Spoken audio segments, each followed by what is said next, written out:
You are now listening to In the Trench.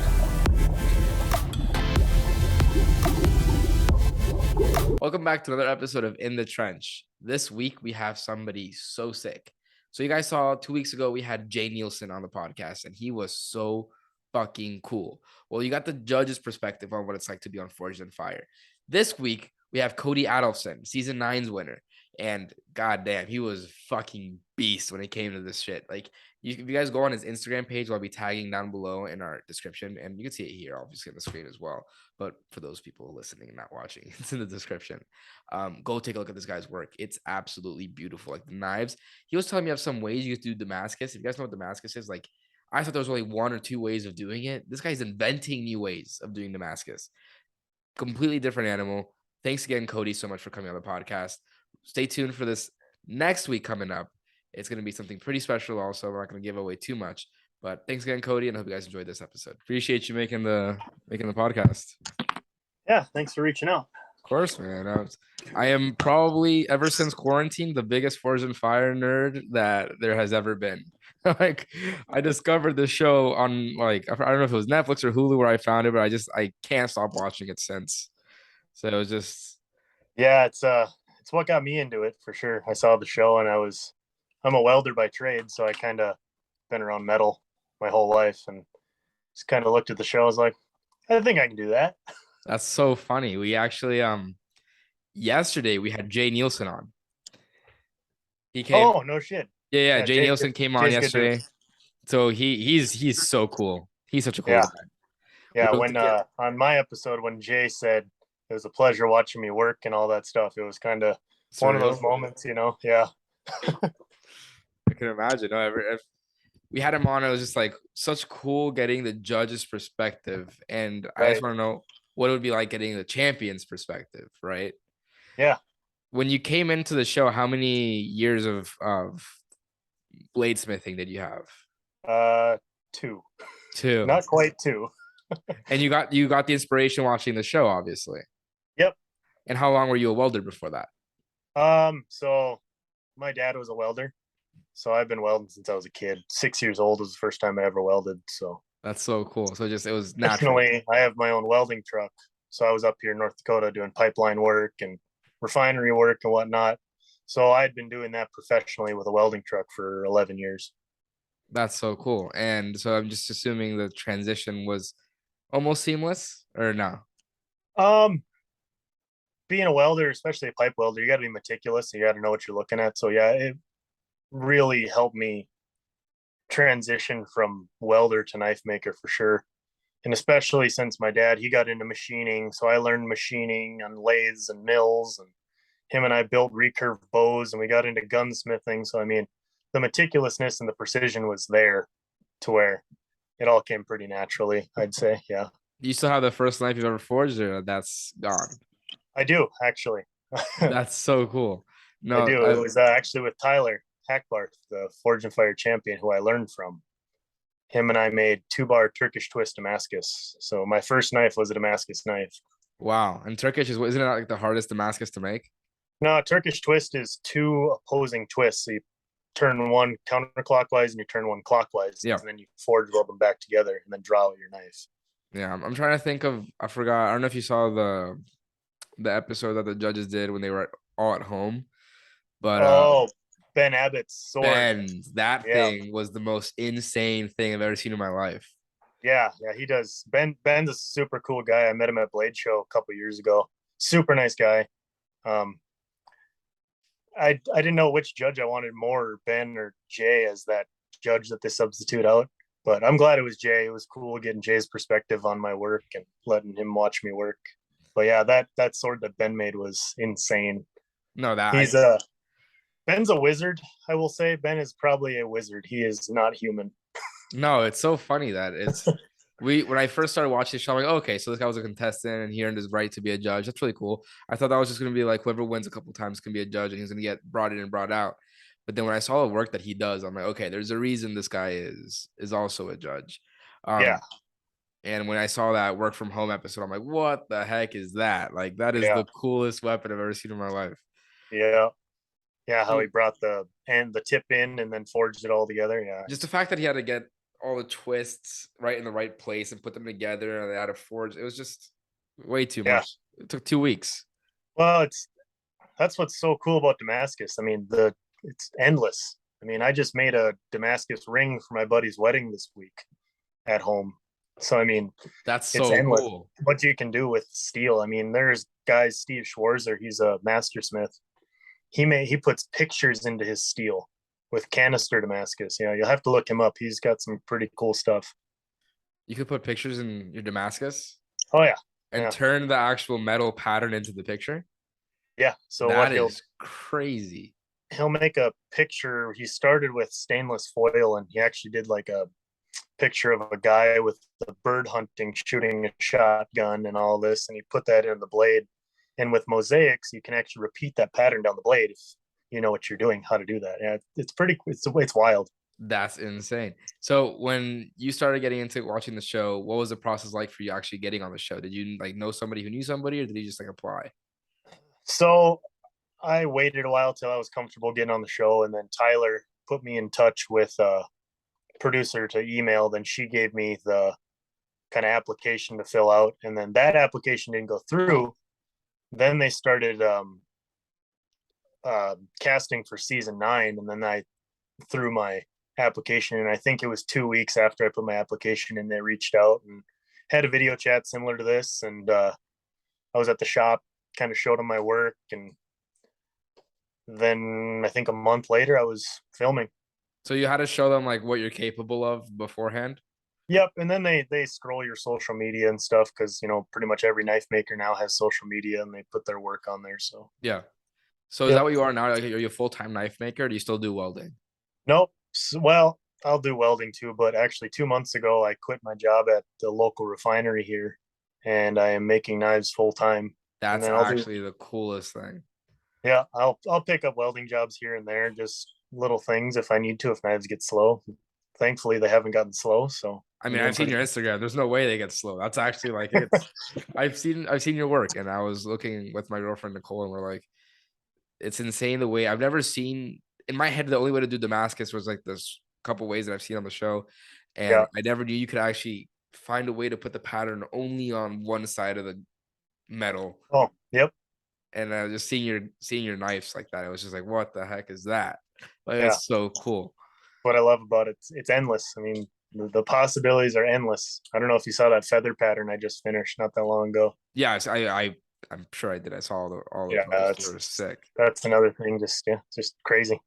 And did the show like just boost your popularity amongst knife makers, or Yeah, especially locally here, because I mean, North Dakota, we're a big outdoors community, and North Dakota's so cool because it's so tight knit. I mean, you're from North Dakota, that means something to another North Dakotan. Yeah. So the support I got from the state was awesome, but yeah, being on the show really boosted my sales and popularity, and people wanted to get a knife from me and stuff. So Yeah, that the title carries weight. You're the Forged and Fire champion for a reason.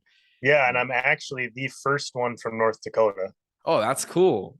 And I'm not sure. Don't quote me on it, but I might be the only one from North Dakota that competed. like, well, that's really cool. I didn't know that at all. Yeah. So I've seen like many different people. So your experience on the show when they flew you out, because Jay told me something that blew my mind. I thought the whole like round 1, 2, and 3 was all one day. But nope, no. because round 1, round 2, 2 different days. They've got to make it look that way for TV, and it's continuity. That's what they call it. Yeah. And you have to temper your blades, unless they put it in that round where you have to temper your blades. But the knives have to get tempered, or you swing them, they're just going to break. Yeah. That metal gets so hard that you drop it, it could just shatter. Yeah. So do they make you like keep the state? Okay, here, right. Wash this shirt, put it back on tomorrow. No, they have you bring like 3 or 4 shirts of the same color. You have to wear the same jeans, same shoes, same hat. So funny. That's it blew when he told me. I was like, "There's no way." Yeah. And so is it like continuous, like literally the next day and the next day, or is it like?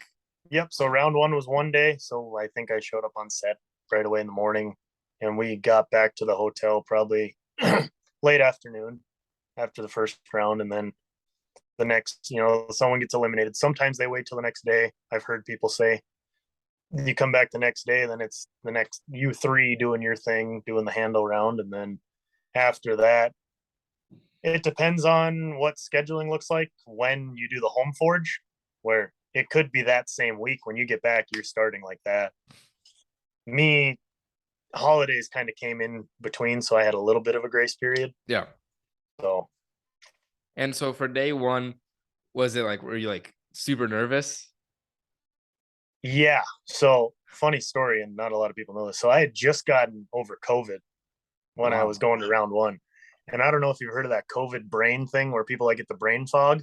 No. So, I mean, I had COVID as well. I think I know what you're talking about. so yeah, I was more tunnel visioned with it. It was weird to where I really didn't pay attention to what was going on because they don't show it on the episode. But I had both my knives quenched halfway through the first round. Oh, wow. So you Yeah, were on your shit. yeah, I was on it. I was flying through the first round, and I was just kind of tunnel vision. The only time I really paid attention to the other competitors was when, because you saw it, I was doing canister Damascus. Yeah. When Gotti, the first guy that went home, when he went to the press to set his welds, I kind of watched him out of the corner of my eye because we put our billets in at the exact same time. And he pushes the press down and it kind of whines and it doesn't squish nice. I'm like, all right, I need 5 more minutes. So that was the only time I really looked up at the first round. Second round gave me a little bit of trouble. That was pretty wild. Yeah. I nicked my finger right there at the end. I didn't think I was going to finish. Had to shape a handle and sharpen both my knives in 5 minutes. So the round two and the testing is the same day? Yep. Okay, that's super interesting. So when it comes to the testing, are you just thinking the whole time, okay, my blade's about to break in half? Oh yeah, and in between shots, it's you're sitting back in the trailer, you're just like rocking, and you're just like, I don't know. That's my question. So how long do you have in between shots? So like you have for round one, you have the 3 hours, right?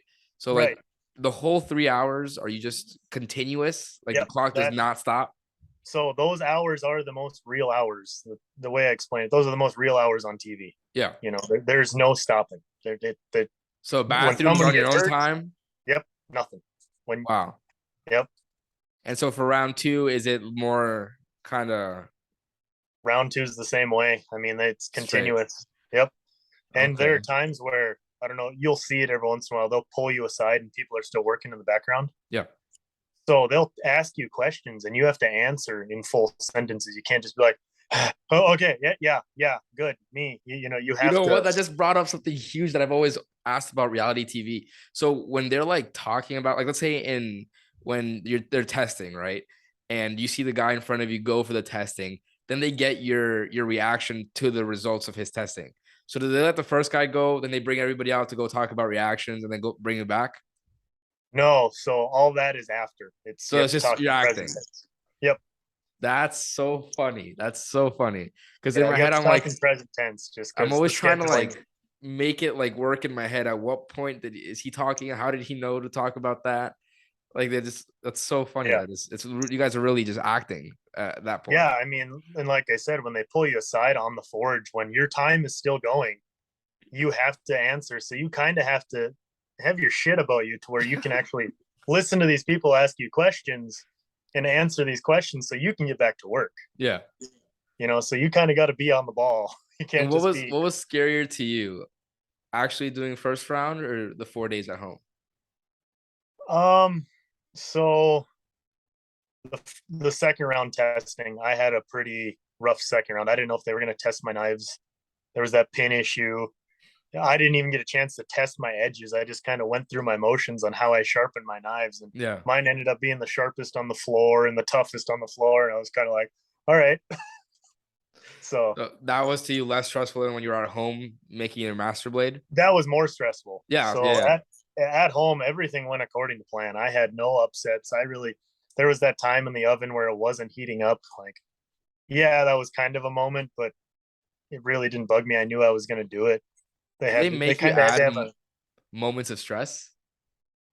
Sometimes when they would ask you questions, they'd kind of be like, "Oh, you want to shit talk your competitor or anything?" I'm just like, I'm not that guy. I don't want to do that. Yeah, that's something I've noticed on all Forged in Fire. Nobody really talks that much shit. No, and the bladesmithing community is really, really cool. We're all tight knit. I mean, it's such a great community to talk and converse to each other and everything. So That's sick. And obviously, we know the outcome of the Master Challenge. And how did that feel? and the really funny story is when they revealed that sword, that Cinquedea sword that I did. Yeah. So Tyler Hackbarth, the guy that taught me, Yeah. he's the Battle of the Branches winner, season 6. I think the Battle of the Branches was. Yep. And so when he went back to go against Ben Abbott in the Beat the Judges episodes, he had to make a Cinquedea. So it kind of came full circle that I was on the Cinquedea sword episode for my mentor to be on the Cinquedea against Ben Abbott in Beat the Judges. So you had help, like in terms of like how to go about it. No, because you can't converse. You can't talk to people about how you're going to do your thing. Oh, it was just kind of ironic that I. Oh yeah, no, perfect full circle finale. moment. That must have felt awesome, and then to win it on that one.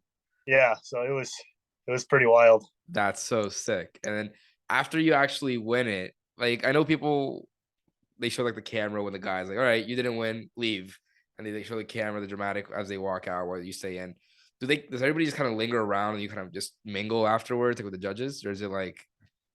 So that's one take. So they send the guy out and then they say, "You're the Forge and Fire champion." They clap and all that stuff. And then after that, they say, "Cut." You go back to the trailer and then then the guy that lost goes in and does his little talking spiel, his interview. Yeah.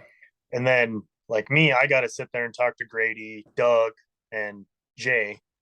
Dave Baker was on a phone call for something, so I didn't get to really talk to Dave. But yeah, I probably sat and talked to Jay, Doug, and Grady for about 15-20 minutes. So cool. And just Jay saying what he did about my sword was just awesome. That is so cool. So yeah, now Jay was talking, he said, they've made this weapon twice already. I hate this weapon. I hate when they have Smiths make this weapon, but yours, I want it. And I'm just kind of like, whoa, I did have it. Yeah, I was like, it's pretty cool. It's really cool knowing that your weapon's now there, right? Yeah, so it's gonna hang on the wall. I'm excited to finally see it if they ever get it into a shot. So, and are you interested in going back if they invite you for like a Beat the Judge or a Super Champ episode? Absolutely. I'm waiting for. Any conversations happen yet? What's that? Any conversations happen yet? No, nothing yet. I'm waiting for the call. I hope. Oh, I dude, I hope so. I hope I did a good enough job for them to bring me back. So. Oh, I'm sure. I'm 100% sure that'd be so cool to have either another Beat the Judge episode or a Super Champ episode. Those are super cool to see. Yeah, what I'd kind of like to do like a mentor apprentice thing, and me and Tyler go in and go up against the judges or something. I think that'd be pretty cool. That would be so sick because I know Jay. You go ahead. No, you go ahead. Good. I was gonna say because I know Jay. He presented his ABS test to the same guy that he battled out in the Beat the Judges episode. Brett Foster, yeah. Yeah. So it'd be cool. You two versus them two. Yeah, that'd be pretty wild. That'd be pretty cool. Yeah, Jay's a good smith. He does good work. He knows his stuff. Super good guy too. I mean, super awesome guy. He kind of comes off as the hard ass on, at the table and stuff. But Jay is a super good dude. And then another funny story about that. I'm gonna kind of throw Jay about cussing a little bit, but when we got the challenge revealed to us, they pulled us aside before we actually went in and did it. When they got the forges lit and everything and got the floor all set up, Jay pulls all four of us aside. He's like, "All right, no more bullshit. Who the fuck here hasn't done a canister Damascus?" None of us raised our hands. And he's like, "All right, so I expect every one of you to have perfect steel." All right, Jay, we're gonna do that for you.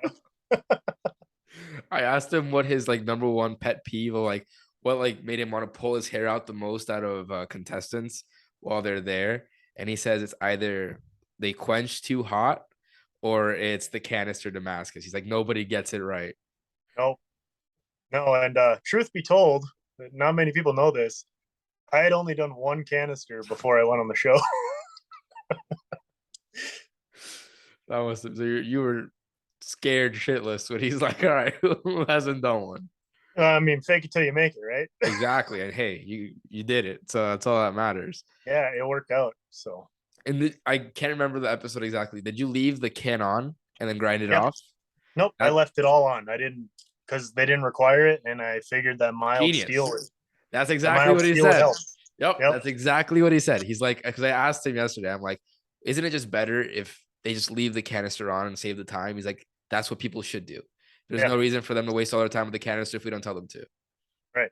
No, it makes more sense, and you're putting softer metal on the outside, so you're making that knife that much more forgiving. Yeah, So That's- I mean, it makes sense just to leave it on. there's a reason you won, right? But I get it. I mean, that time crunch, it gets to you. It gets to your head, honestly. How hot is it on the floor? So when I filmed, it was pretty cool. They had the doors open, so it really wasn't that bad. Oh, okay. And they have the doors open and everything. And if depending on when it is in the year, I mean, I'm sure it can get pretty friggin' hot in there because I see four people forges. pass out on that show. Yeah, Yeah, you kind of being in shape helps for sure. out a lot. So I can imagine. Yeah, and is that the route for you, the Mastersmith title at some point? yeah, so I want to be the first Mastersmith from North Dakota. That's kind of my goal. That's sick. So next year I'll be able to do my journeyman. So what does that mean you'll be able to? Like, what do you need to get to before you can? So you need to hold your apprentice smith card with the ABS for 3 years before you're allowed to test for your journeyman smith. And your journeyman smith is all mono steel, has to be forged knives. You have to make 5 presentation blades to take the blade show of your best work in mono steel, not Damascus. And then you get judged at a panel at blade show to see if your work is good enough for your journeyman. But you also need to do a test knife, which is a knife that you cut through a 1-inch rope, chop through a 2x4, and then take it and bend the blade at a 90-degree angle without it breaking. And then you could get your journeyman, and then from And there, I'm assuming it's a lot harder to get your Mastersmith. Then you wait another 2 to 3 years, and then you have to repeat the process, but with Damascus. With Damascus for the and it's the same test, the bending 90 degrees. Yep. Have you like kind of just tinkered with that already a little bit?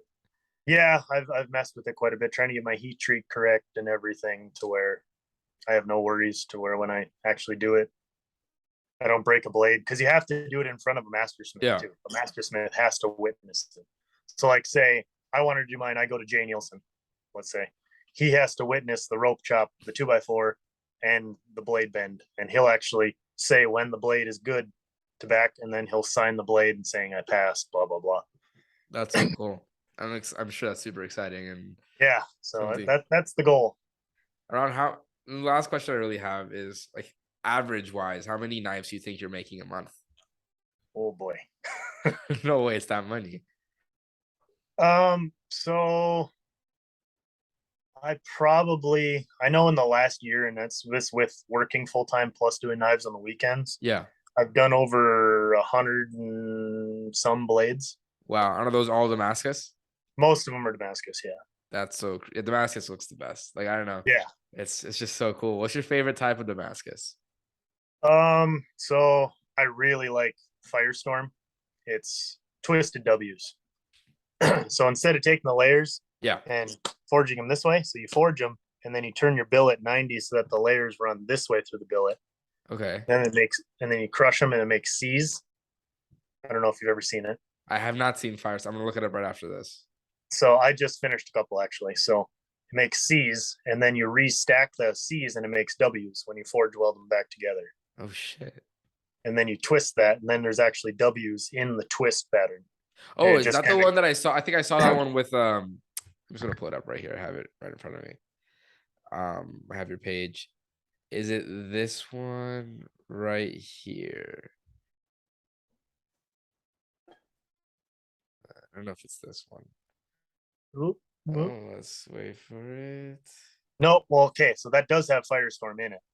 But then I cladded stainless on the outside of that. So there's Firestorm core with stainless on the outside. That's called kind of my and Tyler's creation. We call it Fire My. That's so crazy. You're crazy. sand mying the stainless on the Firestorm.